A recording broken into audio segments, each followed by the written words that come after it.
Boa tarde a todos e todas. Desculpe o atraso. Meu nome é Alessio Camombar, sou vice-presidente da Associação da Leopoldina, também sou coordenador das comissões da associação. Estou representando o Alexandre Vilar, que é o atual presidente da associação. É uma honra estar aqui nessa mesa, porque eu tenho um amigo, um grande amigo, o Dr. Paulo Castro, que eu sou, a palavra foi muito forte, mas eu sou um admirador. Eu quero, para de antemão, agradecer a presença dos palestrantes, que estão ocupando a mesa. Eu vou passar a palavra à doutora Tatiana Mota, que é a presidente da Comissão de Enfrentamento à Violência contra a Igualdade da Legião da Leopoldina. Eu estou aqui também para aprender, e, colegas, eu também gosto de perguntar, tá bom? Então, vou passar a palavra aqui à doutora Tatiana, por gentileza. Boa tarde para todos e todas. Agradeço a presença de todos nesse evento, com um tema de grande relevância, que é sobre a violência contra os advogados, um tema que é bem atual, no tempo que estamos vivendo, principalmente no pós-pandemia. Estou aqui com o meu ex-presidente do SEVA, que hoje é meu presidente da Comissão de Defesa, do Paulo Castro, no qual eu aprendi muito com ele no período da gestão dele lá na SEVA da seccional. Agora, estou também aprendendo com o Dr. José Mário, que é o atual presidente da Comissão de Enfrentamento à Violência contra os Advogados da SEVA da seccional. E fico com os dois advogados atuantes, importantes aí no mundo jurídico, com o qual eu tenho aprendido muito com eles, a questão desse tema, de trazermos em pauta, para trazer a consciência de que hoje é um tema muito atual e que tem que ser abordado, porque nós advogados temos sofrido essa questão da violência, mas é uma coisa que eu sempre falo, uma frase, a palavra certa. Desculpa se nervosismo, é sempre uma palestra, sempre a gente fica com frio na barriga. Sempre eu falo que a frase do Sobral Pinto, que a advocacia não é para covardes. E ontem eu tive a reunião com a minha comissão e deixo também essa frase para os meus novos colegas que estão presentes, que estão aqui nessa palestra para abordar essa questão da violência contra os advogados e que a gente venha se revestir cada vez mais de coragem e que o medo não venha nos calar, mas que venhamos ser combatentes na advocacia. E agradeço ao Dr. Flávio Vita, é um grande amigo que eu tenho, assim, uma admiração muito grande. Obrigada, doutor, por senhor estar aqui. Dr. Paulo Castro, como eu já falei, como ex-presidente da SEVA da seccional, aprendi bastante com ele. Hoje é meu presidente da Comissão de Criminologia. Estou continuando aprendendo com ele. Obrigada, doutor, pela presença. Eu agradeço o convite. Doutor José Mauro, atual presidente da SEVA, obrigada pela presença do senhor. Doutor José Renato, obrigada. E eu vou estar dando a palavra para a doutora Edilane. Boa tarde a todos e a todas. Obrigada pela presença de vocês mais uma vez. Nossa palestra, nosso ciclo de palestras de hoje é com o tema da advocacia sem medo, direitos humanos, dignidade e proteção. Então, eu vou passar a palavra agora ao Dr. José Mauro Ramos Júnior, que vai trazer as considerações sobre o tema. Dr. José Mauro, ele tem atuado fortemente em pautas de proteção da advocacia, realçando a importância do apoio e a integridade para toda a classe. Dr. Mauro, o senhor tem 20 minutos. Obrigado, Edilane.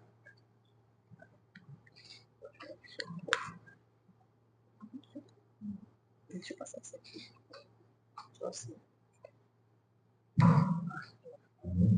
Obrigado.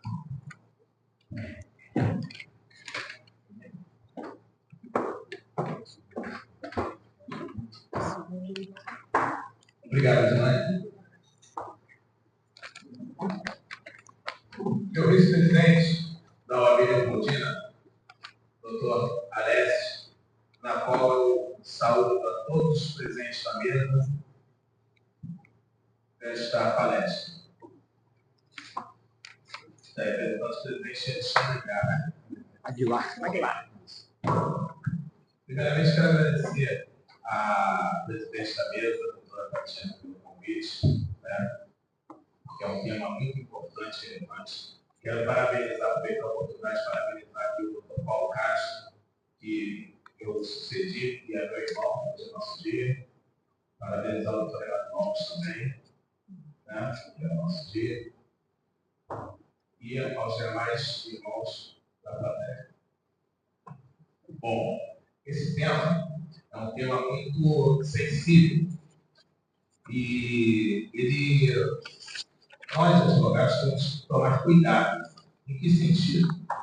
Cuidado porque existem comissões, né, voltadas a esse tema, que é a SEMA, a qual eu presido atualmente, e a SEDAC, a qual o nosso colega Dr. James Walker preside. Então, muitos colegas advogados confundem, né, a violência sofrida com prerrogativa. A violência contra o advogado é todo tipo de violência física, moral, psicológica, de integridade física, moral, psicológica ou profissional do direito. Tanto no exercício legal da função, quanto em sua vida privada particular.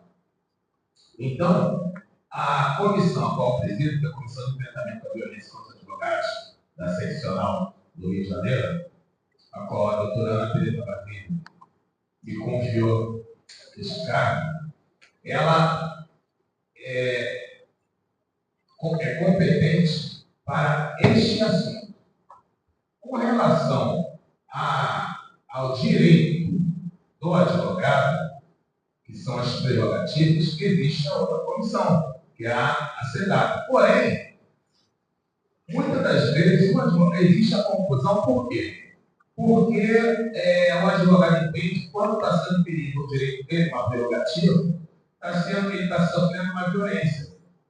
Mas a violência é violência à lei, é violência à prerrogativa do advogado. Então, cada comissão é pertinente, né, para desenvolver esse tipo de assunto. Vale ressaltar ainda que a violência contra o advogado não se dá apenas na parte criminal. Os colegas, na maioria das vezes, falam assim: não, é criminalista, é uma das funções da carreira advocatícia que requer mais cuidado, porque lida com muita gente perigosa, ou com tipos de crime, mas não é isso. Por exemplo, vou dar um exemplo. O advogado trabalhista, que vai estar representando um reclamante. Tem um empresário que é reclamada e acha que o seu direito está sendo violado e que aquele advogado reclamante é o causador. Ele pode mandar matar, mandar bater, fazer uma série de atrocidades constitucionais. Um advogado que milita na área de família, se por exemplo, o cônjuge se achar prejudicado, e no caso, se ele estiver do lado da esposa, da mulher do vítima, se achar prejudicado, esse cônjuge pode fazer algo violento contra esse advogado que está defendendo os interesses e os direitos da ex-mulher desse cônjuge. Mesma coisa na área civil, indenizações,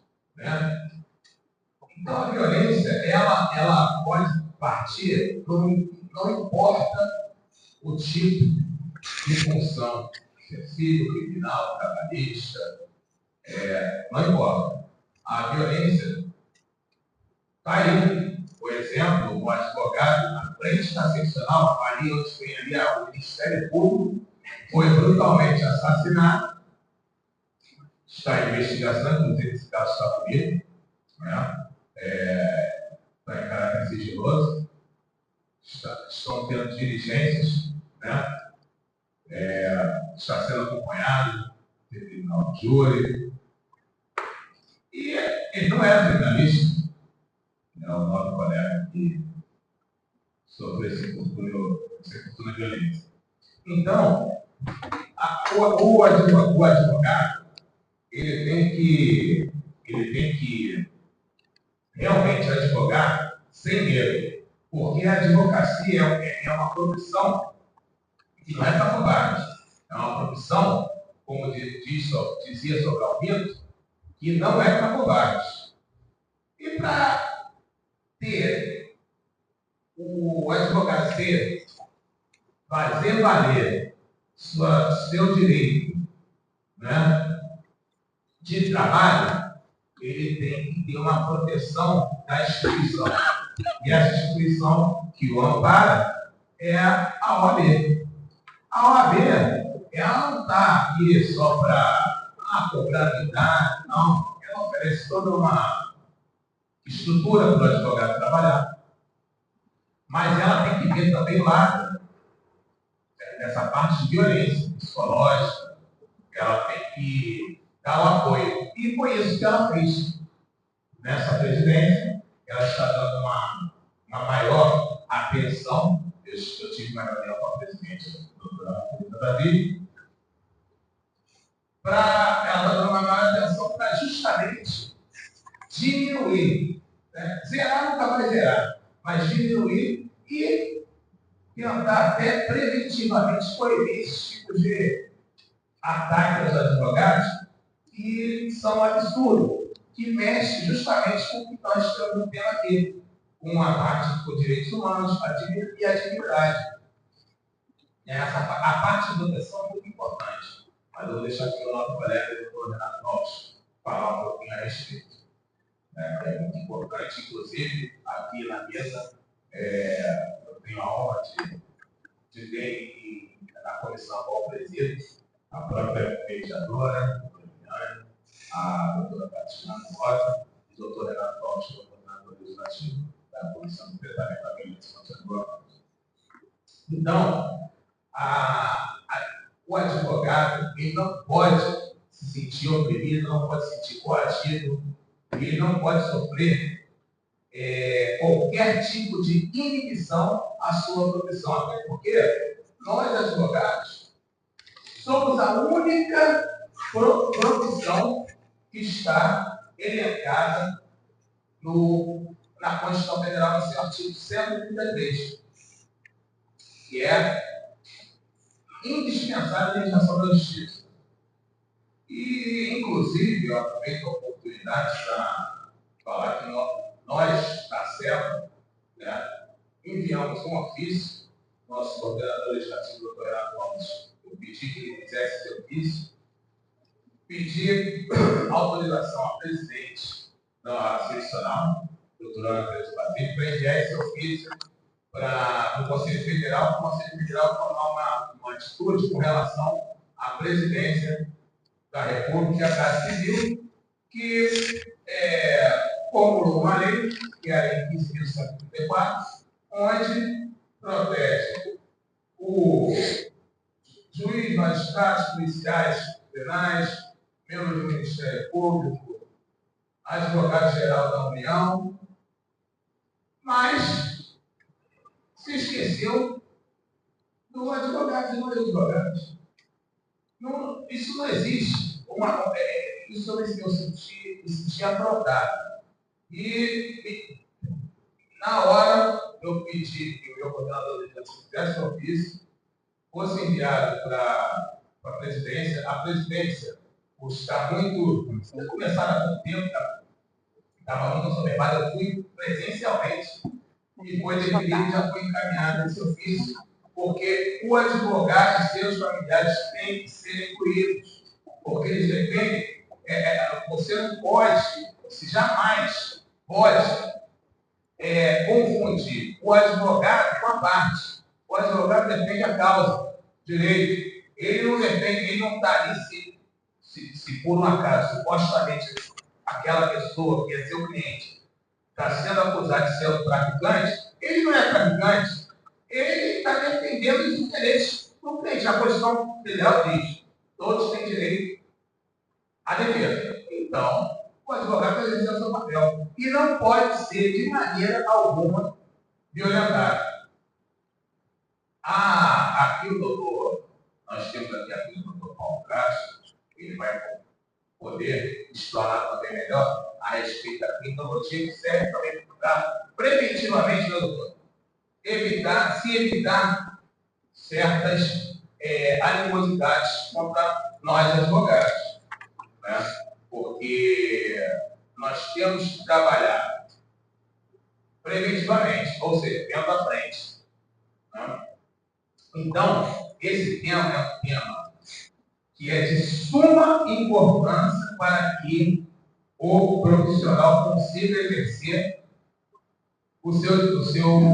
a sua função, que é advogar.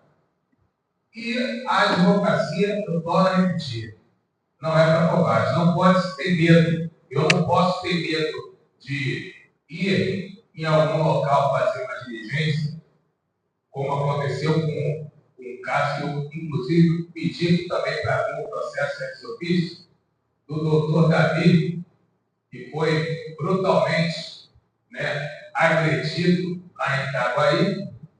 Chegou o conhecimento, ele não pediu, né, para se abrir processo, mas eu vi, fiquei revoltado com a situação e pedi que se abrisse um processo de ofício para se acompanhar, né, esse caso de perto. Inclusive, os responsáveis, não o menor de idade, mas o responsável, que é o pai do menor de idade, que é o Aludito Mateus da Sorte, já está na iminência, inclusive, até que ser pedida a prisão preventiva dele.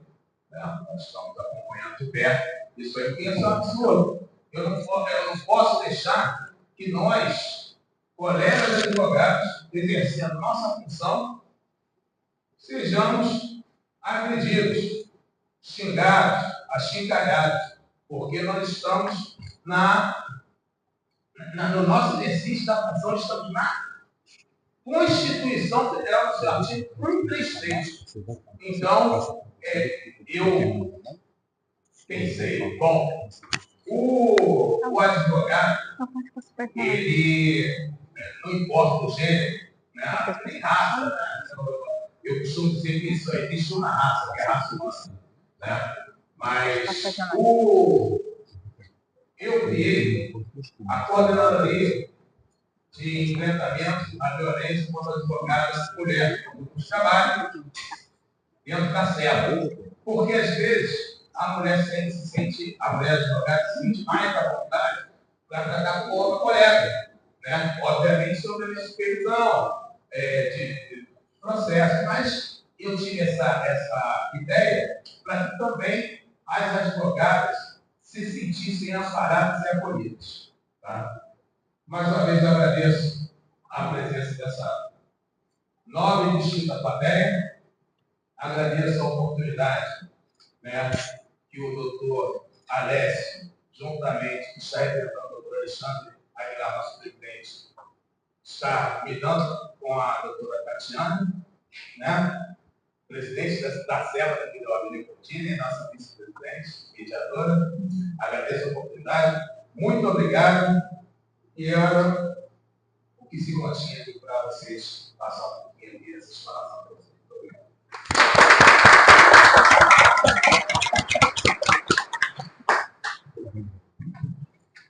Nós te agradecemos as suas palavras, doutor José Mauro. Doutor José Mauro trouxe para a gente, né, nessa abertura, um dado muito importante, né, que é a diferenciação entre a SEVA e as prerrogativas. Trouxe os aspectos mais importantes sobre a proteção, né, e a defesa da advocacia, colocando que a proteção ela cabe à instituição e demonstrando o que nós, como advogados, precisamos buscar o amparo, até mesmo através da própria comissão, no caso das violências que sofremos. Trouxe também a necessidade de fortalecer, né, a nossa profissão, que é indispensável à administração da justiça, encaminhou para o conhecimento do Legislativo, do Poder Executivo, as questões da proteção, que foi excluído o advogado, e para que não haja mais essa confusão entre a atividade exercida pelo advogado e o cliente. Então, muito obrigada pelas suas considerações, pelas suas palavras.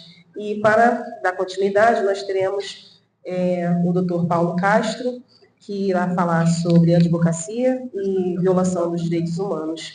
O Dr. Paulo Castro, ele é presidente da Comissão de Direitos Humanos do Instituto dos Advogados Brasileiros e presidente da Comissão de Criminologia da OAB. A palavra, Dr. Paulo, por gentileza. Você tem 20 minutos.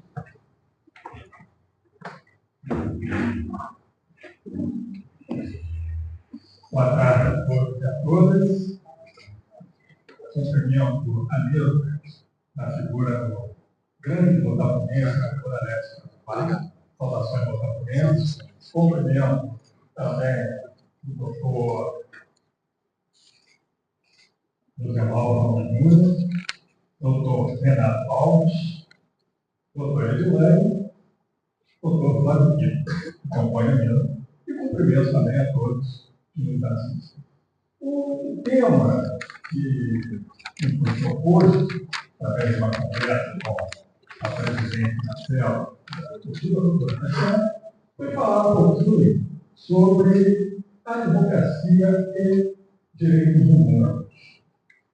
E o que, a primeira coisa que me chamou a atenção é que, quando a gente fala de violação de direitos humanos na advocacia, normalmente o que a gente lê tem muito a ver com o Estado.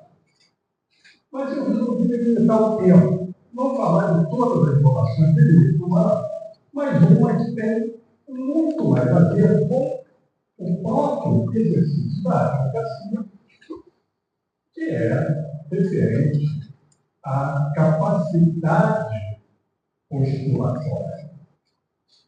E aí a gente tem a questão da violação do acesso à justiça. E o que eu trouxe aqui na verdade, pequenas partes do artigo que eu estou escrevendo sobre o tema. E é sobre ele que eu vou tentar falar um pouquinho aqui com vocês. E o tema é advocacia e violação de direitos humanos. A missão do advogado é defender o direito de quem o procura para tal. Mas defender os direitos de qualquer cidadão de forma plena só é possível no Estado democrático de direito. O advogado, para defender direitos daquele que assiste, utiliza princípios que derivam das conquistas sociais decorrentes dos princípios democráticos. A definição da conquista democrática, na medida em que só o Estado democrático de direito permite o acesso ao judiciário e o acesso à justiça, se dá através da atividade do advogado, pois sem ele não há atividade judicial. Aqui a gente já começa a fazer uma diferenciação, porque acesso ao judiciário é uma coisa, acesso à justiça é outra completamente diferente.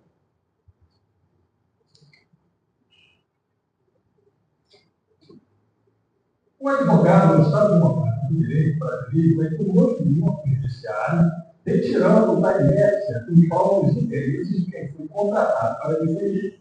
Tem como função a capacidade postulatória, que é a assistência a fatos intuitivos, além das inúmeras funções extrajudiciais.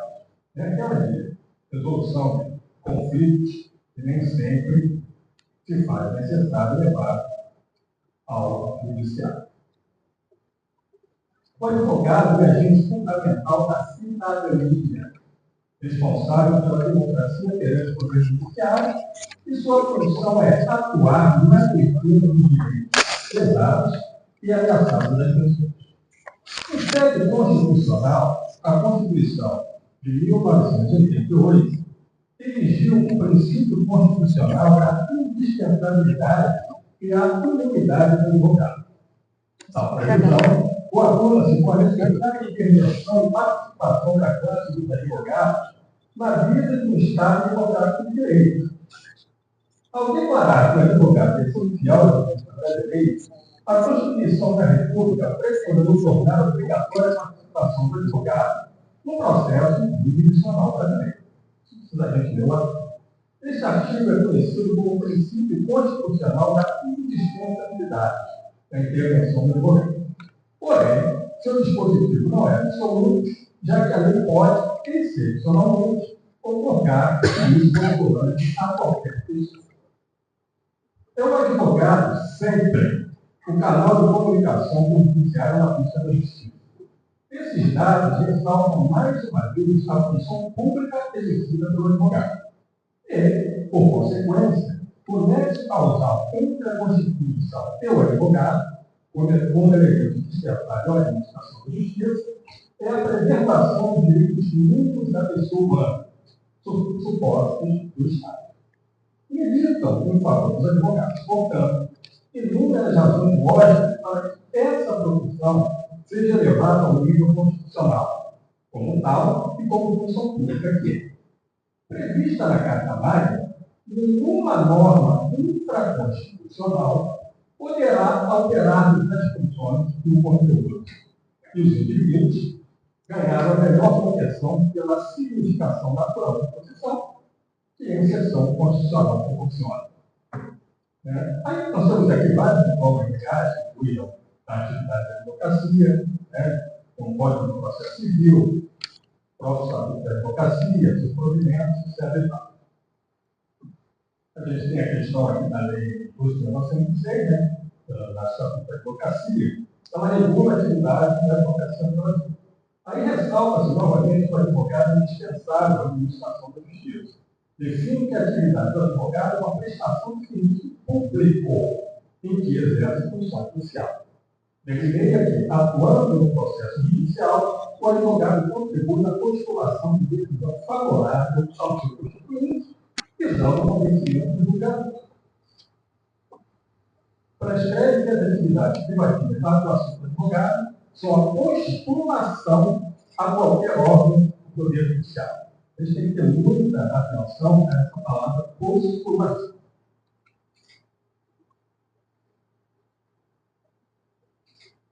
Questão do acesso à justiça como princípio.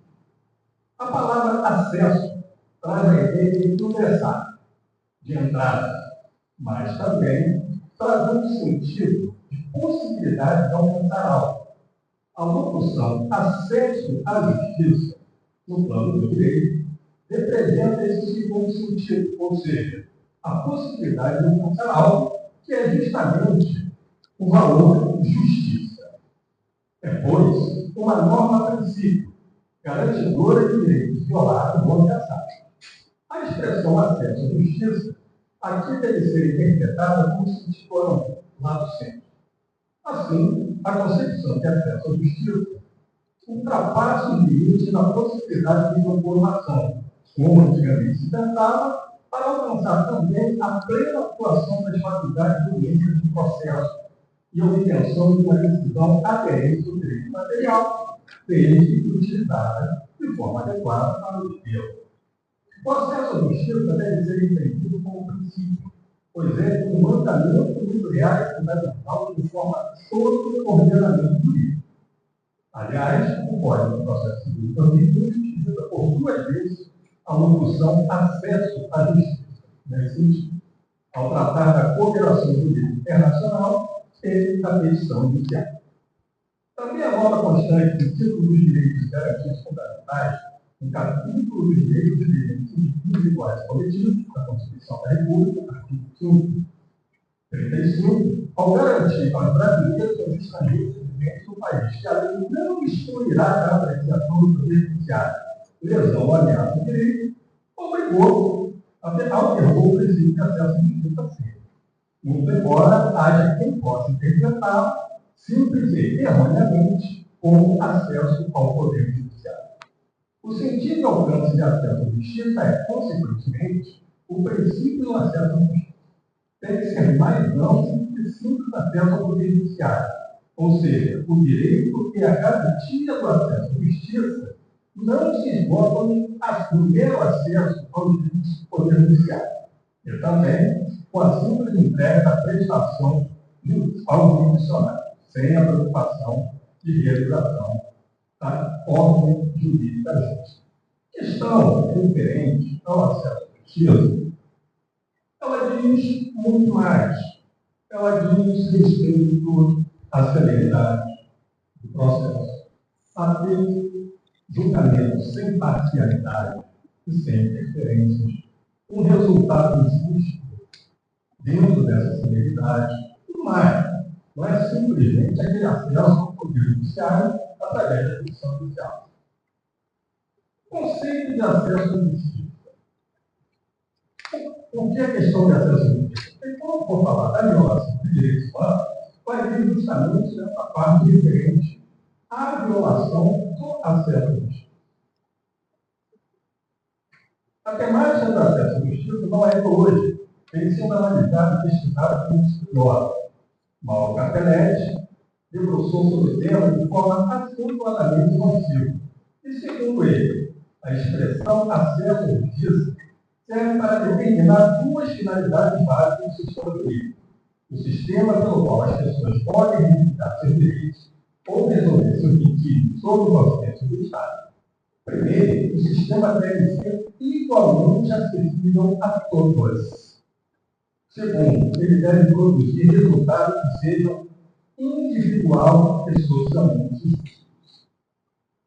Todavia, é bom ressaltar que o acesso à justiça pode mesmo ser alcançado com prejuízo não somente pelo Poder Judiciário. Pode ser pela via dos meios alternativos de resolução de conflitos, seja pela autocomposição, aí no caso, conciliação, mediação e negociação, e seja pela heterocomposição, que é a arbitragem. Pela via jurisdicional, já sabe que o exercício jurídico só tem pela via de política pública. Necessário relembrar que o Estado democrático de direito constituído pelo Constituinte com fim estrutural e exercício de direitos sociais individuais. A liberdade, o bem-estar, o desenvolvimento, a igualdade e a justiça como valores supremos de uma sociedade fraterna, pluralista e sem conceitos, fundada na harmonia social e comprometida na ordem interna e internacional com os direitos humanos. O advogado, desde seu juramento, se obrigou a lutar e defender os direitos humanos. Interessante notar que a nossa Constituição, no artigo 5, que é talvez o artigo mais conhecido, ele nada fala em relação aos direitos humanos. Os direitos humanos, a expressão de direitos humanos, ela consta contigo ao precedente, que é o artigo 4 da Constituição, que é, na realidade, um princípio fundamental da República. E o artigo 5 ele cuida de quê? De proteção e garantia dos individuais. Então, eu creio que o Constituinte, quando colocou a expressão de direitos humanos no artigo 4 e não no artigo 5, ele quis colocar que esse princípio está acima dos interesses individuais. Essa, pelo menos, é a interpretação de outros. Acesso à justiça e direitos humanos. A gente começa falando aqui dos tratados e convenções internacionais. Porque o acesso, pode fazer uma pergunta, acesso à justiça é direito humano? Sim. Nós temos vários tratados e convenções internacionais que tratam não só dessa questão de acesso à justiça, mas também do exercício da advocacia, colocando ambas as situações como protegidas pelos direitos humanos. Então, nós temos, primeiramente, a Convenção Diária sobre Acesso Internacional à Justiça. Essa convenção ratificada pelo Brasil visa facilitar o acesso à justiça para pessoas que residem em diferentes países natais, dispensando, em muitos casos, a exigência de calção e garantia para pagamento de custos processuais. Convenção sobre o direito dos tratados. Essa é a Convenção de Viena, como vulgarmente se conhece, sobre o direito dos tratados, e codifica normas sobre a celebração, validade e efeito de todos os tratados internacionais. Inclusive, a Convenção de Viena tem lá no artigo 53, no artigo 74, dispositivos que são denominados de esportes. São dispositivos de direitos internacionais, os quais, quando um país, independentemente de recepcionar uma norma de direito internacional, ela não pode dizer que vai deixar de cumprir a norma se aquela norma for de direitos humanos ou se tiver a ver com a soberania dos Estados. Então, pela Convenção de Viena, ou seja, o Brasil é signatário, não pode. Baixou uma norma internacional de direitos humanos, o Brasil tem que seguir. Pode dizer, não vou aceitar, não vou assinar esse tratado internacional. Isso não vale nada. Porque, em termos de direitos humanos, todos os países são obrigados a respeitar, sejam ou não signatários daqueles tratados e convenções internacionais. Nós temos aí o Pacto de Direito sobre Direitos Civis e Políticos, a Convenção sobre o Direito da Criança, as convenções da Internacional, Organização Internacional do Trabalho, a doutora Cristina Beck, que assinou a sua, está ali presente, e Convenção Americana sobre Direitos Humanos, mais conhecido como Pacto de São José da Costa Rica, são acordos de direito internacional que cuidam do acesso à justiça. E aí a gente passa direto, aqui já para encerrar, a questão das violações. Como é que pode realmente, no exercício da advocacia, estudo que a gente viu aqui, falar que a advocacia pode violar direitos humanos? Em tudo que foi dito acima sobre a justiça, e que requer a participação dos advogados, não pudesse ser exercida por algum motivo se passa a elencar. Quais questões inerentes dos advogados no exercício da profissão podem afetar direitos humanos e acesso à justiça? E aí, eu cito aqui alguns exemplos. O primeiro exemplo pode, no exercício da profissão, o advogado interferir no direito humano de acesso à justiça é a chamada deficiência de defesa. Ela, inclusive, hoje, obedece muito à súmula 523 do Supremo Tribunal Federal. Essa é uma questão só aplicada ao processo penal. Ela está presente lá no artigo do Código de Processo Penal referente ao júri. Mas hoje o Supremo Tribunal Federal entende que a deficiência de defesa pode ser, de acordo com essa súmula, o concurso, vai estar lá escrito, ser aplicada a qualquer situação de direito penal.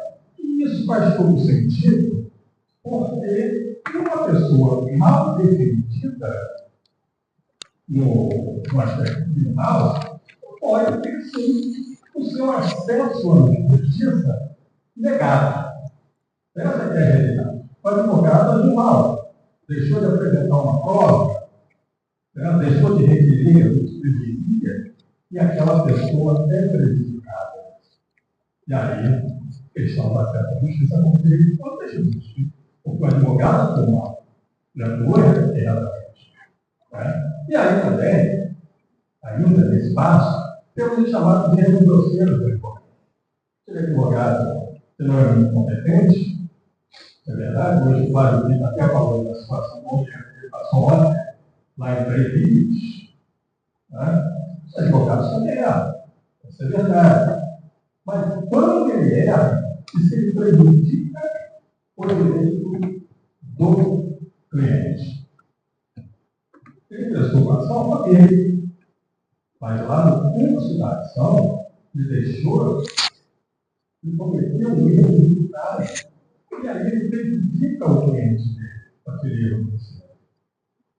Tudo bem, o acesso ao judiciário até conseguiu com a migração da petição inicial. Mas o acesso à justiça é tecnicamente justo, ele não consegue o acesso, e o direito dele de acesso à justiça já está ali interrompido. Outro exemplo é a litigância de má fé. A litigância de risco da hora. Em todos os processos, de todas as áreas, é possível que uma das partes, ou também o seu advogado, utilize a litigância de má fé. Isso vai afetar o direito humano do acesso à justiça da outra parte. Então é necessário também ter cuidado com isso. Outra coisa é a chamada litigância predatória. Não é teste isso. Porque foi um termo criado pelo Poder Judiciário para intimidar os advogados. Essa é a realidade.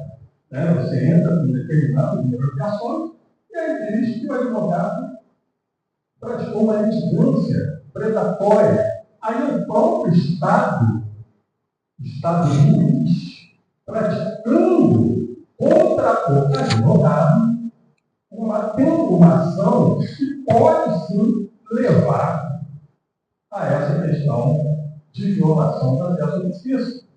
Porque vai paralisar todo aquele processo só para tentar punir o advogado e a parte que vai ser prejudicada no sentido. Tem que estar contra isso. Outra, muito comum, são as consequências decorrentes das violações de prerrogativas. Não precisamos falar para todo mundo aqui, sabe Deus. Outra questão, o lawfare contra advogados. Isso foi mais o que aconteceu durante a Operação Lava Jato. Tentaram incriminar, através dos próprios processos judiciais, os advogados que atuavam nesse processo. Nós temos alguns exemplos, colegas, inclusive, temos lá no IAB o Edson Vieira. Edson Vieira é preso por conta, certo, desse conluio que se faz dentro do processo com o uso político para praticar alguma parte. E nem o advogado por fora disso. E aí prejudica também o acesso à justiça daquela pessoa que estava defendendo. A gente tem que ter também atenção a isso. Temos também a questão da violência contra advogados. O doutor Geraldo está falando disso aqui.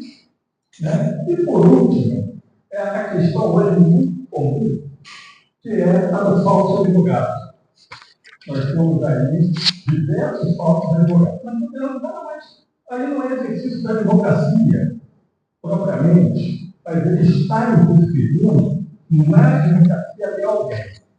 Quando ele pratica um ato dessa falsificação, ele vai prejudicar o direito do terceiro. Ou seja, o acesso à justiça daquele terceiro. E, no sentido mais amplo, para terminar, é a questão da criminalização da própria advocacia. Estão tentando, o tempo todo, criminalizar a nossa atividade, seja através de atos legislativos, projetos de lei, ou até mesmo de atos do executivo. Nós somos, por exemplo, fiscais de renda, até com essa questão de essa promoção para fins fiscais, que coloca até o advogado ali como participando daquelas fraudes tributárias, quando na realidade ele só atua como advogado. Então, nós temos muitas coisas aqui para conversar, se houver uma outra oportunidade, mas fica aqui apenas o alerta para que nós, enquanto advogados, estejamos atentos tanto àquilo que nós não podemos praticar, mas também atentos em relação àquilo que pode ser praticado contra nós, seja pelo Poder Executivo, seja pelo Poder Legislativo, até pela imprensa, a imprensa é mais marcada o advogado, nós temos isso aí com bastante frequência, e era basicamente isso que eu tinha aqui para dizer para vocês, aqui 20 minutos. Agradeço a Tatiana pela oportunidade de vir aqui nesse bate-papo e agradeço a todos vocês tolerância de direito. Boa tarde. É maravilhoso ouvir, né, toda a sua explanação, doutor Paulo, trazendo esses conhecimentos, uma sabedoria gigantesca, um estudo profundo a respeito dos direitos humanos, a participação do próprio advogado na interferência, né, do direito de quem ele defende. Então, foi de muito valia, engrandeceu muito nossos conhecimentos. A gente agradece muito as suas palavras. O doutor Paulo trouxe uma reflexão e uma atenção muito grande para as questões do exercício da advocacia, no que tange a nossa dignidade e nossa proteção.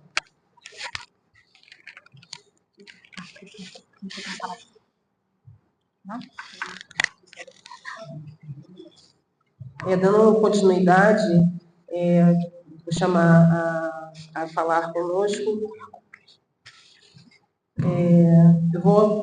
Peço até desculpas ao doutor Renato que nós vamos inverter aqui. Então, agora, nós vamos... quem vai falar no momento é o doutor Flávio Pita, né? Só um instantinho aqui. O doutor Pita, ele é advogado, mestre em criminalística, professor, escritor, secretário-geral da Comissão de Criminologia da OAB e delegado de prerrogativas. Ex-delegado de prerrogativas da SEVA até 31 de 2 de 2024. Ele é diretor adjunto de comunicação e vice-presidente da Comissão de Compliance e Governança do Instituto dos Advogados Brasileiros, o IAB, e é diretor de comunicações da SBV, da Sociedade Brasileira de Vitimologia. O tema que o doutor Pita irá falar é lawfare, geopolítica local e a advocacia criminal, entre prerrogativas e estratégias de resistência. Com a palavra, o doutor Flávio Pita. Antes de dar a palavra para o doutor Flávio Pita, quero falar que ano passado eu tive a honra de trabalhar com o doutor Flávio Pita em alguns casos da SEVA, no qual o doutor Paulo Castro estava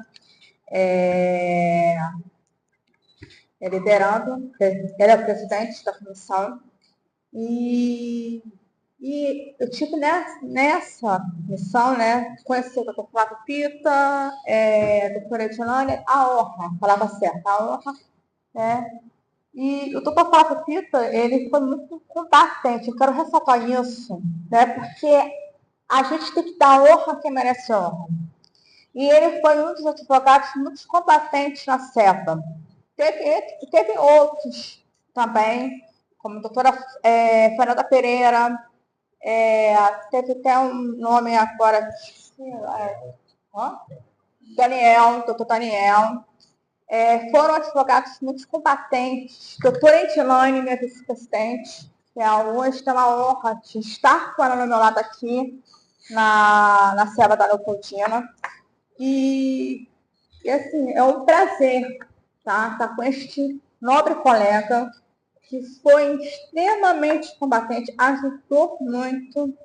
Eu falo isso porque eu estive com ele, eu fico até feliz, assim, que o caso daquele advogado que morreu na frente da OAB, ele não foi esquecido, porque começou pela gente, o doutor Flávio Pita foi na delegacia de homicídios, e hoje o doutor Zé Mauro está acompanhando o atual presidente da comissão de tratamento da violência contra os advogados seccional.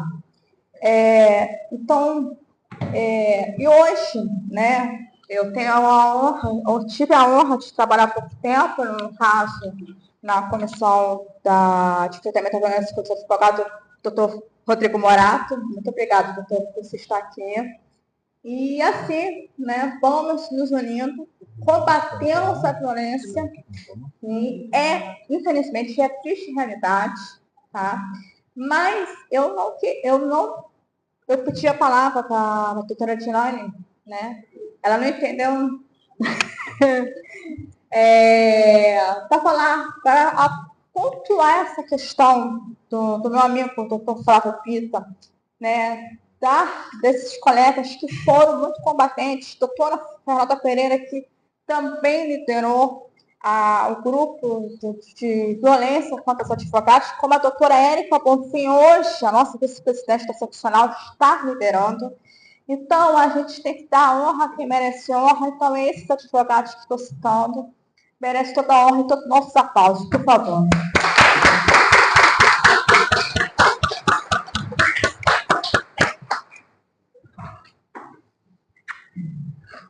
Pessoal, boa tarde. Eu quero dar protocolo que só um investimento.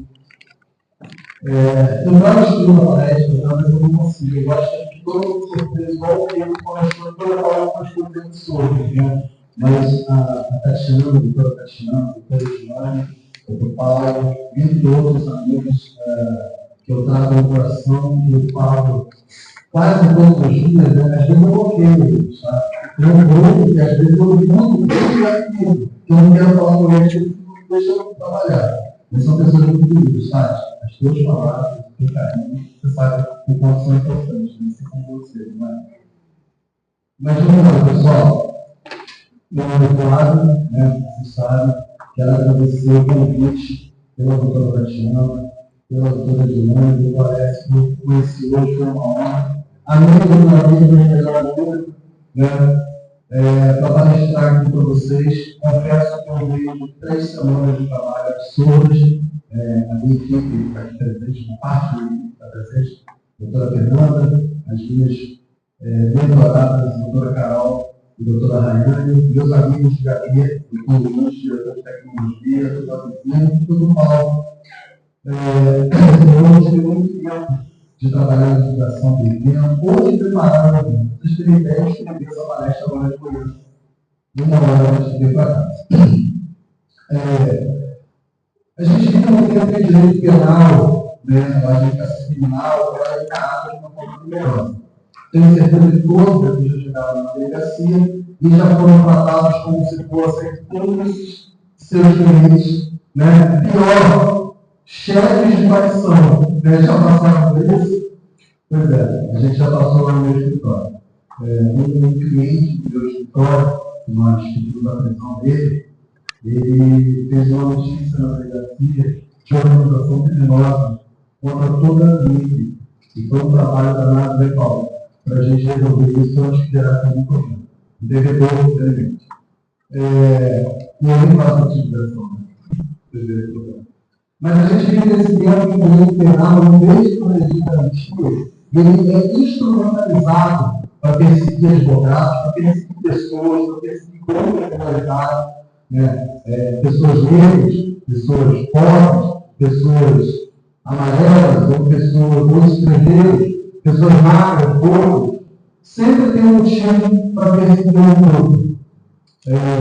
Não gosto de estagiário, não gosto de vendedor de bala, não gosto de borracheiro. Sempre alguém não gosta de um grupo que decide perseguir o outro. E pior, essa mente doentia sempre encontra um pai e um outro que se usa daquele motivo mais absurdo que seja. Eu tenho medo de elogiar a cebola, que vai aparecer alguém dizendo que tem que olhar essa cebola de uma forma de cebola.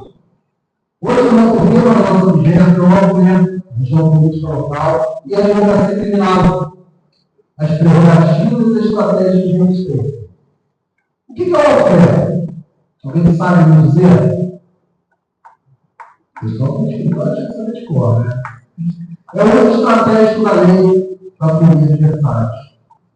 Então, quando você encontra alguém que aprende que você mentira contra aquela pessoa, e aquela pessoa vai vasculhar o seu passado para te coagir a não processá-la, ou a mulher vítima de violência doméstica, que vai à delegacia para denunciar quem é a pessoa, e a pessoa pode ter esses processos contra ela, tentando desmoralizar, porque ela não é fiel, e por isso ele bateu, porque ela não cuidava dos filhos, por isso ele bateu. Porque ela ia para casa da luz e ele já foi desligado. Por isso ela comigo.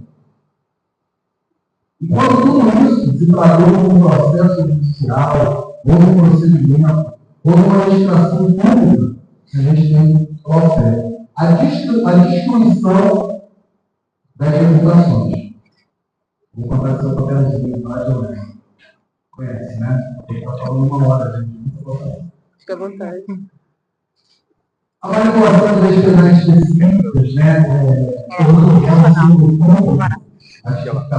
exemplo, a manipulação do foro da sentença, do foro choque, onde a gente tem um juiz que geralmente tem uma posição, vamos lá, mesmo mais claro, tem uma posição racista, e caramba, nós temos.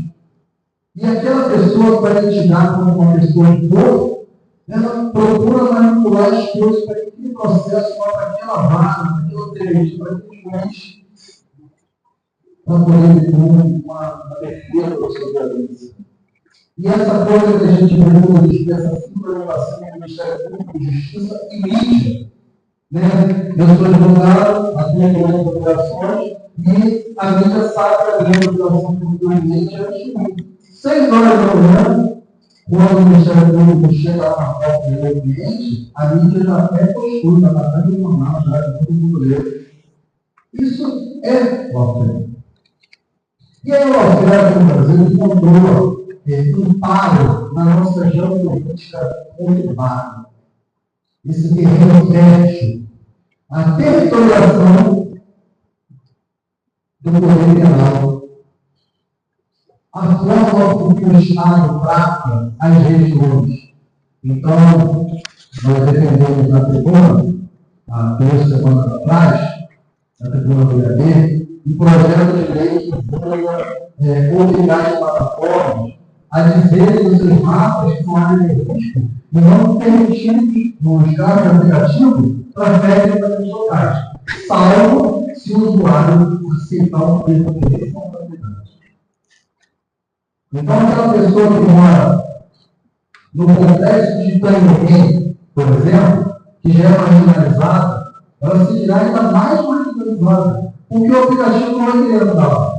E a pessoa não vai aceitar um termo de responsabilidade que pode aceitar.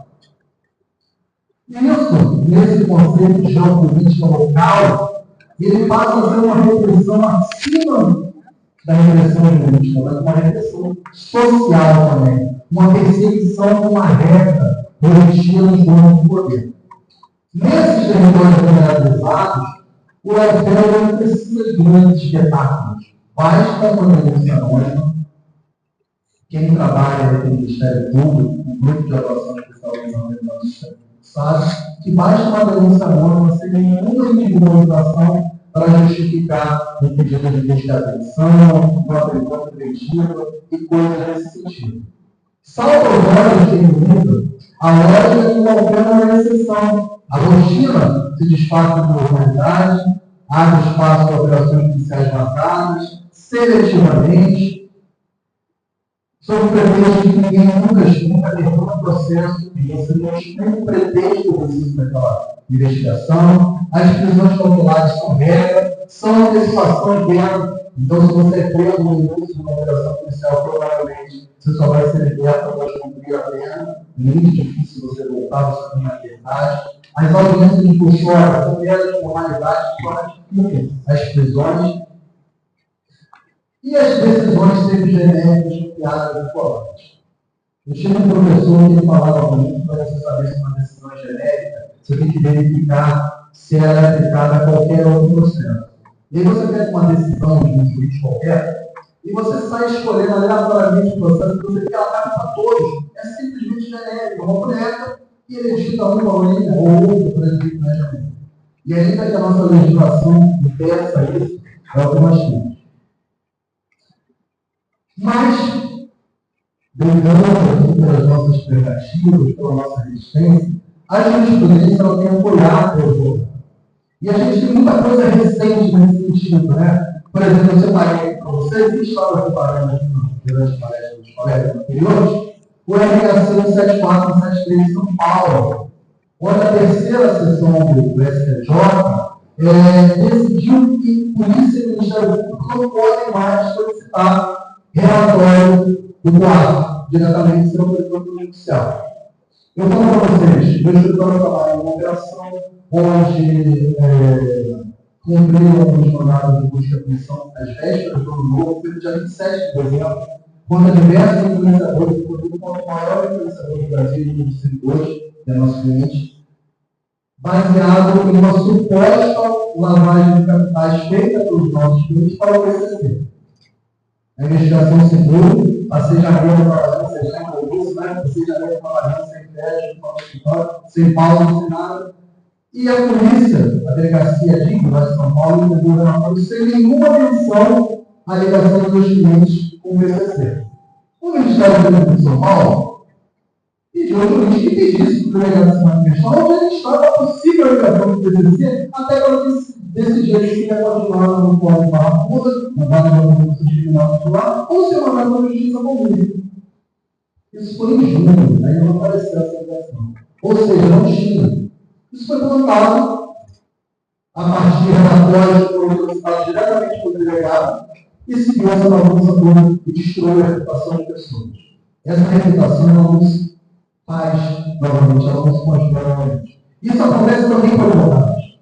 A gente teve os colegas que foram presos lá naquela operação, eu esqueci o nome da operação, mas de 3 colegas que foram trancaram o guia policial na FDF porque eles estão advogando os clientes que não nas operações. Eu vou nessa linha mesmo. Todo dia eu vou para casa, hoje você processado. Hoje eu vou ter problema. Esse cliente vai me dar problema. Esse dia não vai ter. No resto, 21.83.54 marca, seja uma FPJ, ela também é comum por unidade que não existe o princípio pingudo da sociedade no nosso ordenamento jurídico. Mas o tempo todo a gente ouve falar isso.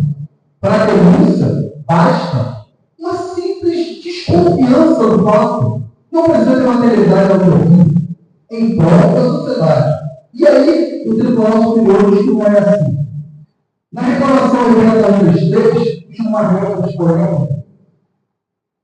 Ele disse que não cabe, isso aqui eu brinco muito todo, ao delegado, ao juiz, definir quais são as provas que interessam para a defesa. Porque assim, os caras fazem uma investigação, eles ficam 2 anos no mundo e depois eles juntam uma unhadinha de elemento. Olha, eu não tenho isso, não quero ter tudo. Eu quero saber o que eles chegaram certo. E a gente tem que brigar. Em tribunal, principalmente aqui no Tribunal de Região, a gente não consegue. Se a gente não sobe, STF, STJ, STF, a gente não consegue. E é preciso que fixe isso, porque esse é direito nosso, enquanto advogados, ter acesso a todos os elementos de prova que foram apresentados, independentemente de terem sido usados pelo Ministério Público ou pela polícia. Principalmente porque o que eles não usam é o que nos interessa. Ou isso aqui não, isso aqui vai me tornar assim para essa pessoa aqui, então eu vou usar. E é isso que nos interessa. No projeto de segurança, vou falar um pouco do só primeiro. 21, 29, 35, do traço do futuro, depois não quiser de 10 o trabalhador da Carvalho, lá no PJ de São Paulo, ele cometeu o direito da defesa de gravar a sustentação penal do júri. Bom, nós fizemos um júri há 2 dias atrás. A Carol estava com a gente no plenário, no quadro desse júri, e a juíza própria, a juíza famosa, ela não queria deixar eu filmar a nossa sustentação. Eu filmo tudo, tá? Nós filmamos na mala. O meu sócio, o Bruno, sentou e começou a filmar. Ninguém falou nada. Mas o advogado, que não sai correndo, teria desistido de filmar. Nós passamos por isso todos os dias. O Paulo fez uma situação. Ontem eu fui fazer uma audiência aqui no Tribunal de Regime, um cara é muito midiático.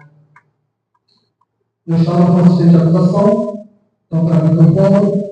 E os advogados estão me entregando em uma das redes, sentou, começou a falar, a juíza procurou, eu vou falar que fosse doutor. O senhor é muito duro, o senhor não sabe advogado na esfera penal. Vai direto ao ponto.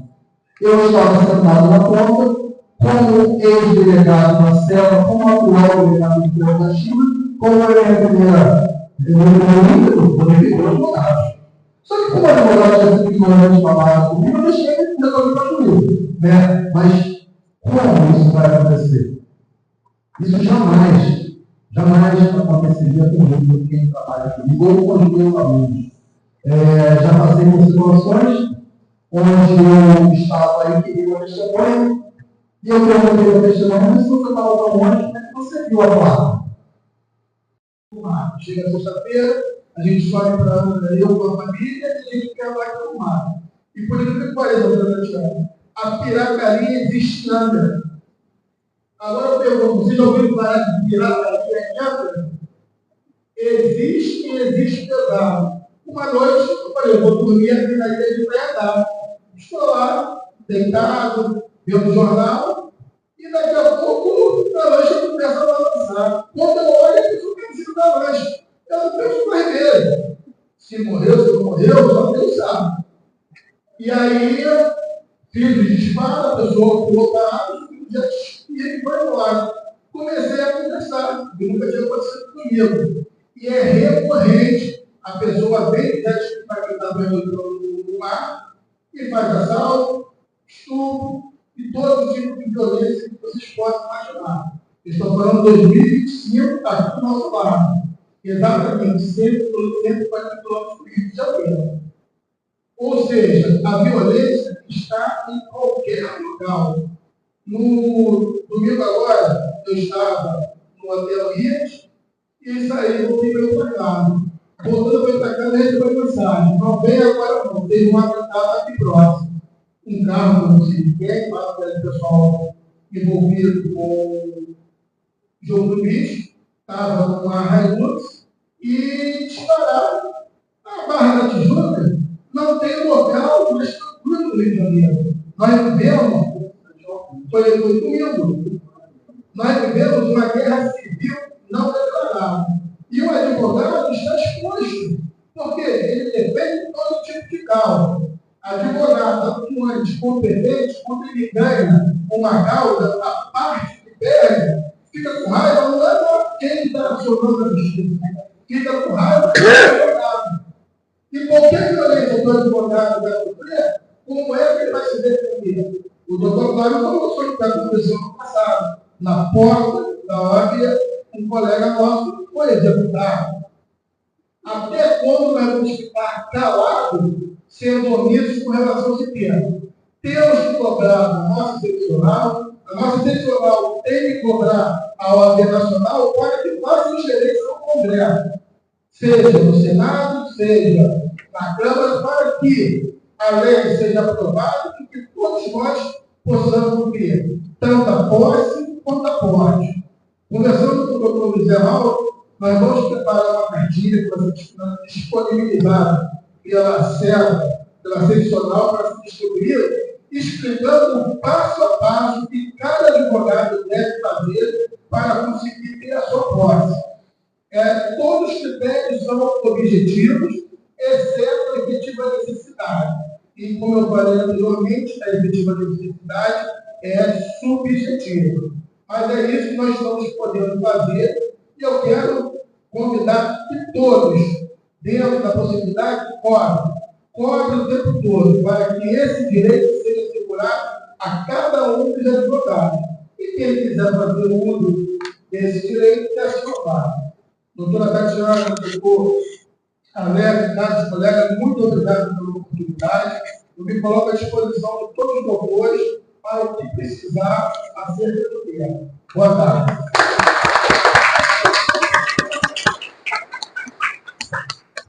Sim. Ainda tinha mais tempo, poderia continuar, doutor Renato. Tinha mais tempo. O tempo não se esgotou. Pode continuar. As explicações a respeito, né, dos requisitos seria bem interessante dar uma trabalhada melhor na nossa atividade. Acerca dos requisitos, né? Os requisitos são muito baixos. A pessoa inicialmente precisa fazer um laudo psicológico ou psicólogo cadastrado pela Polícia Federal. Ou seja, não serve qualquer psicólogo. Há uma listagem de psicólogo onde a pessoa vai lá e faz um teste psicológico que chega a tirar o ridículo. Sem um tracinho médio, a pessoa e confiança está certo. E aí a moça que coloca na cadeira, à distância, traz assim um perfil.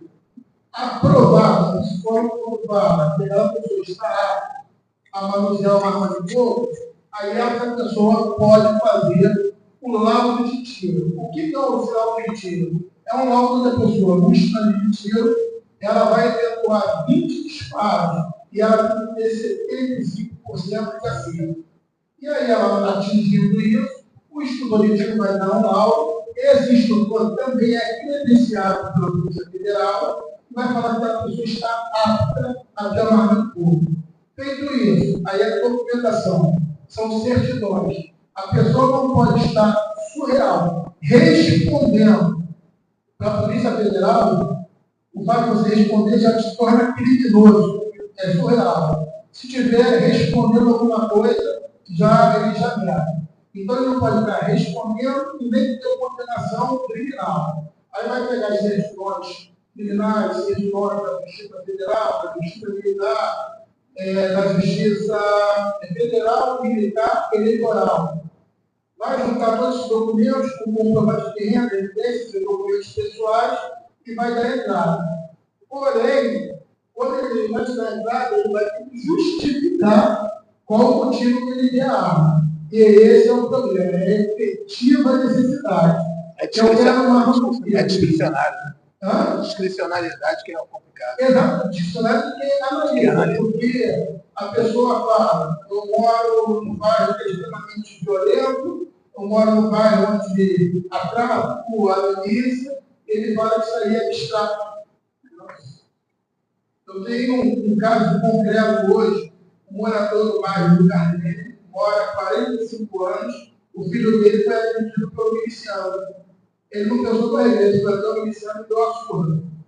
E aí o miliciano começou a ameaçá-lo. Ele foi pedir, o delegado falou, você não está correndo risco nenhum. Ou seja, cada um tem a sua efetiva necessidade. E aí ele precisa justificar. Mas ele fala o seguinte, a efetiva necessidade não pode ser abstrata, tem que ser concreta. Nesse caso, na hora de explicar, esse requerente foi para a delegacia, registrou a ocorrência, deu todos os dados, e aí nós analisamos esse registro de ocorrência junto ao processo do recurso. E aí, no recurso, o delegado ficou sem ter o que dizer. Autorizou a posse, ou seja, a arma vai ficar na residência dele. Ele não pode sair com aquela arma, mas nós conseguimos a posse. Então, eu quero aproveitar, que nós temos 5 minutos, e abrir a oportunidade, se alguém quiser fazer alguma pergunta, querer tirar alguma dúvida, nós temos 5 minutos para poder tirar qualquer dúvida de qualquer colega dentro do tempo. Mas vai ser no final. Mas vai ser no final que ela vai fazer isso. Desculpa, então, eu não sabia.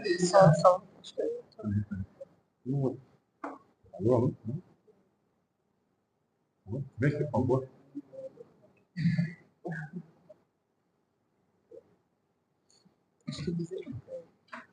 Mas, doutora Diogo, eu não podia nem dando 5 minutos, a gente não vai ocupar mais o espaço e ficamos à disposição para todos. Muito obrigado.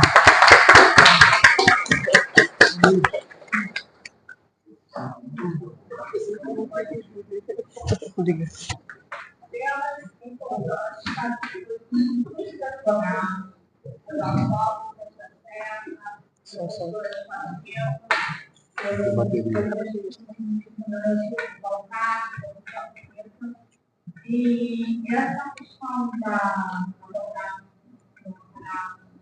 falando de nós mulheres. Eu fiquei com o barato, trabalhar com casa, e lá com casa. A minha foi nossa, eu falei, não, foi essa parte nossa, toda parte. Estava no negócio, nós estávamos com o apoiando a ela. E assim, eu fiquei a forma que aquela situação estava funcionando, não era advogado, era o Estado que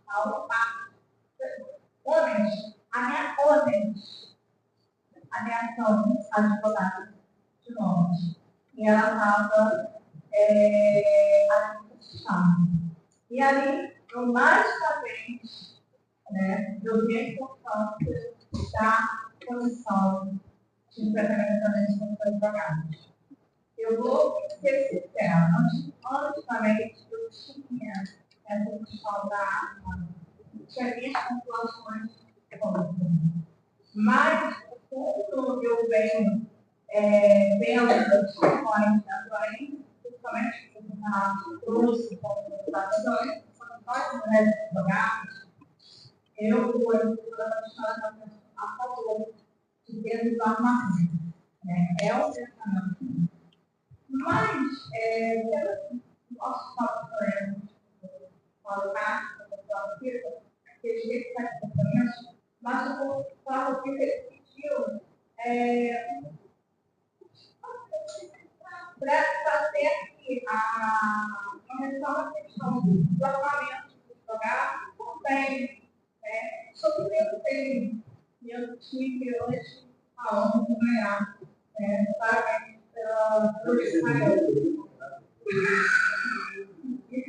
Então, eu faço lá no comentário Pessoal, acompanhando o posicionamento do colega doutor Renato, eu sou atirador, e aí quem me conhece, me acompanha no Instagram, sabe que eu sou atirador, atuo nisso há bastante tempo, tenho porte de armas, né? Consegui. Não foi fácil, eu vim colhendo, mas consegui. E aí, vamos lá, eu sou cara e também tenho porte, para ficar lá nos institutos diferenciados. Eu defendi na LERJ, quando a gente estava falando sobre essa lei aí, talvez em junho, mais ou menos. Junho não, antes, acho que foi em maio. Eu defendi na LERJ justamente essa questão. O porte de armas do advogado ele não domina. O juiz tem, o promotor tem, o defensor tem, o delegado tem, o comitê tem. Bom, a minha classe precisa ter. Então a discussão não é isso, Renato. Bom, o que eu trago é a necessidade individual. Por quê? Eu sou atirador, não uso arma. O meu assessor que anda comigo o dia todo não usa arma. Por quê? Você ter uma arma torna você uma pessoa que acredita que você é capaz de enfrentar aquele fato. Em alguns casos específicos, vindo um exemplo maravilhoso da mulher, à noite, de 1975, homem, é perfeito. É uma necessidade. Tanto é que o Congresso aprovou o porte de arma para mulheres vítimas de violência doméstica, também positivamente atrás. Bom, mas vamos lá. Colega advogado, eu tenho pavor de ser registrado em lugar de fora. Quando eu vou para uma comarca pequena que é registrada, é um grupo absoluto daquele lugar. Todo mundo, todos nós. Presídio, né? É um porre. E aí a gente pega o advogado, que tem conhecimento técnico, que sabe manusear uma arma. Renato, que é empresário do tiro, Renato não pode fazer de estante de tiro, grupo de tiro, né? Eu estou usando aqui a propaganda aqui. Ele tem um domínio técnico. Ele sabe o que ele vai fazer com a arma. Mas o advogado, com simples fato de passar um exame psicológico, de fazer um teste de tiro, que é ridículo. São 5 tiros a 20 metros? Não. 7 metros, né? É ridículo. Você não tinha posto você não tem que passar nesse teste de tiro, salvo obviamente nos casos específicos. E a advogado ele vai ter qualquer palavra psicóloga e que ele é o super-homem. Isso vai dar problema. Então eu defendo a economia dos advogados assim, mas que cada um tem a sua área individual, eu não peso, eu posso dar mais eu quero, mas eu não peso. E que a própria ordem também é uma coisa educativa sobre isso. Porque nós não vamos voltar no correr aquela música, aquela música que vai pegar a arma no poder, né? E terminar aí, trazendo tragédia, a gente vai ter uma advogada que tem que dar aí a gente vai ter essa afirmação de um afirmamento maior do fórum, aí tem os outros problemas que sabe que não vão resolver nunca. Mas, só para deixar claro a minha posição aqui, eu sou armamentista e desarmamentista ao mesmo tempo. Eu defendo que as pessoas têm direito, mas defendo mais ainda que esse direito seja concedido a quem tem capacidade para isso. Obrigado, pessoal. Obrigada, deputado. Quer pontuar? complementando a fala do Dr. Flávio, o primeiro passo, uma pessoa ter a arma de fogo, é esse processo. Eu ministro a cada 3 meses, e aqui eu não estou fazendo apologia nem convite para nada, só para esclarecer. A cada 3 meses eu ministro um curso de defesa pessoal, que é quando a pessoa aprende de fato a manusear a arma. Vou citar um exemplo. Todos vocês já devem ter cansado de ver o policial militar na sua folga com a arma nas costas. O lapso temporal que ele leva para botar a mão nas costas, pegar uma arma para reagir, é o suficiente para ele estar morto. Não se usa arma atrás das costas. Mas o policial fica morto. O que eu quero dizer, nem o policial está preparado para ter uma arma de fogo. A segunda questão, quando eu ministro esse curso, é dizer o seguinte, que a melhor defesa é não entrar em combate. Então, quando você está com uma arma de fogo, você não tem 1 minuto de paz, pois todos são potenciais agressores. Não importa onde você esteja, nós estamos aqui agora num ambiente controlado, onde quase todos conhecem todo mundo.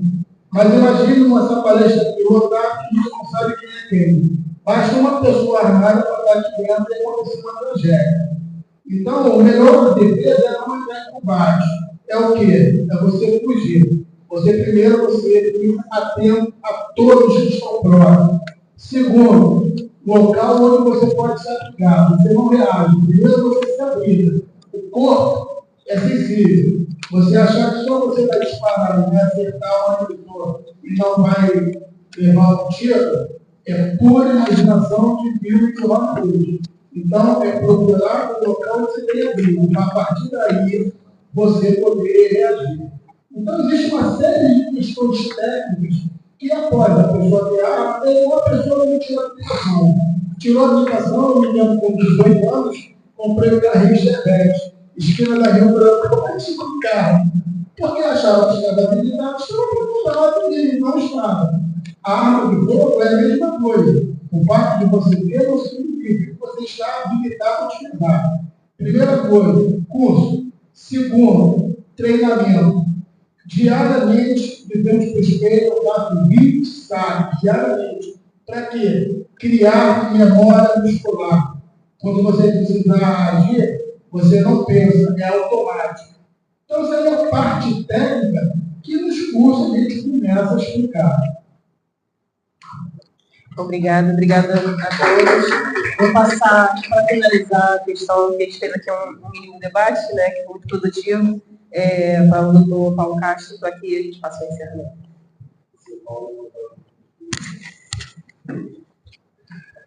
Boa tarde a todos novamente. A intenção aqui não é criar uma polêmica ou um debate. E desde já, então, aqui a ordem aqui envolvida a trazer o tema para que se faça um debate futuro. Por quê? Eu sou desarmamentista completamente. Eu lido com direitos humanos, eu lido com vidas, e quando se fala em segurança e em segurança, a gente não pode falar só de armamento. É necessário que haja políticas públicas de desarmamento, de contenção para que a arma não chegue às pessoas nas comunidades que estão aí aterrorizadas, as pessoas menos favorecidas na comunidade. Então, eu acho que esse é um debate necessário, porque a gente tem que falar tanto de armamento quanto de desarmamento. E isso daí é entrevistado. Então, desde já, convidando vocês a promover um debate sobre o tema. Não apenas isso.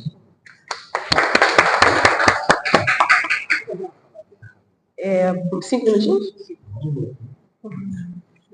Bom, eu queria falar um detalhe que o doutor Flávio Privanal, meu colega, mencionou, a respeito da preocupação com o acautelamento. Eu peguei uma causa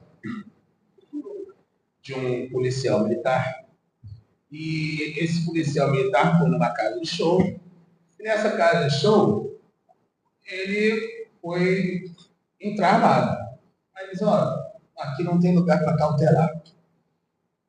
Aí eu disse, então eu vou entrar, mas vou ficar com a minha arma na cintura. Até porque eu já fui em lugares que se acautelou a arma e pessoas que botaram a arma na bolsa de mulher e passaram, e se fosse ser algum bandido e tal. Então, o que acontece é o seguinte, com relação à parte de acautelamento, ele tem que ser obrigatório, até porque a isonomia, né, a lei de 1906, de 94, o juiz faz o quê? Ele não deixa guardar, ele bota na pastinha dele, o Ministério Público, ele bota na pastinha dele, eu estou na cintura que eu já vi, conheço, no júri. Então, esse detalhe, o fórum vai ter por obrigação, ou das duas, ou deixar na responsabilidade daquele advogado, pegar só a numeração da arma e deixar a responsabilidade na cintura, na bolsa, na parte, ou acautelar de todo mundo. Era isso, eu gostei só de complementar o nome do colega.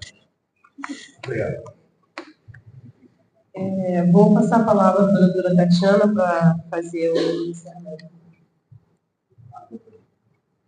Eu agradeço a pergunta, agradeço Renata. Muito obrigada pelo esclarecimento que você da gente relatar. Olha, essa parte foi maravilhosa. Você elogia também o meu presente da sucessão. Agradeço ao meu presidente da Comissão de Tratamento dos Advogados. Muito obrigada por também esse conhecimento também. Agradeço ao meu amigo por colocar o presidente da tecnologia por falar mais uma vez para a gente uma função que está fazendo conhecer também por fazer saber estamos juntos aí obrigado por pegar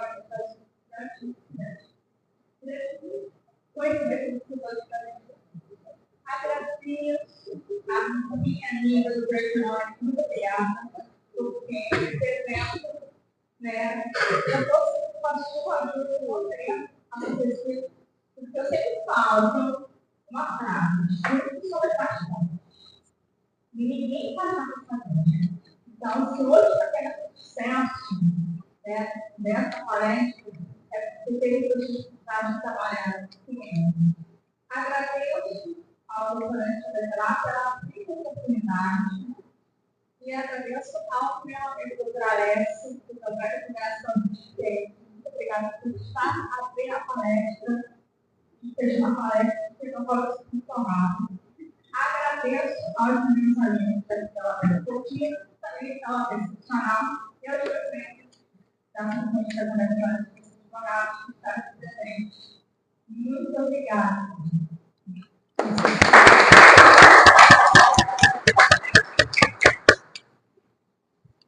Estava um pouco agoniado aqui, né?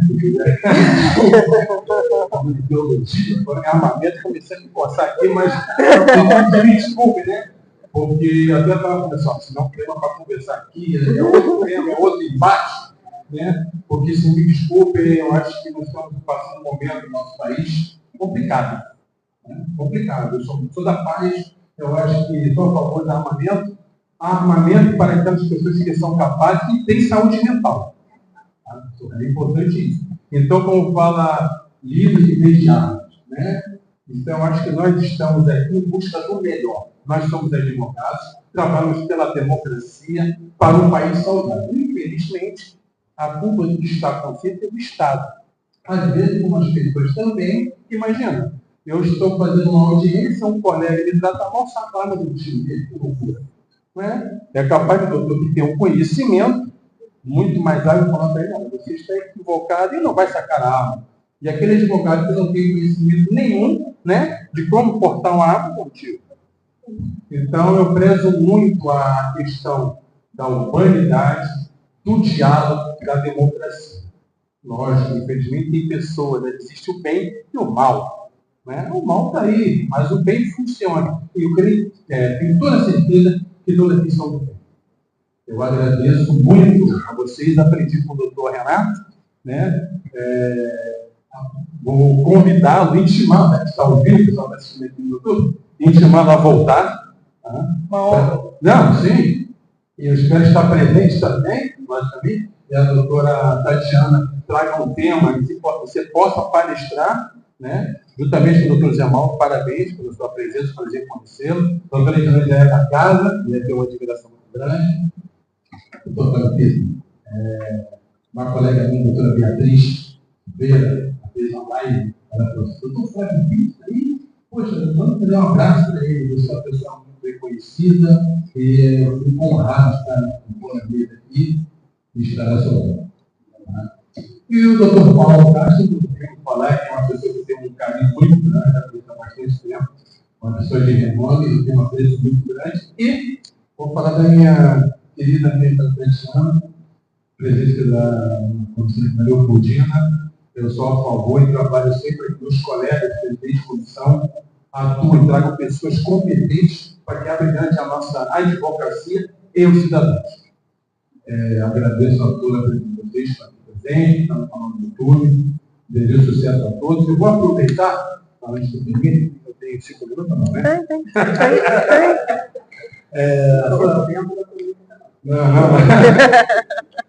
A Associação da Leopoldina vai ter uma pós graduação prática previdenciária judicial, vai ser no dia, vai iniciar em agosto. As aulas são de sexta-feira pela ESA. Entre em contato 95466-5200, prefixo 11. Tá? O investimento é muito baixo. Certo, Eduardo? Isso.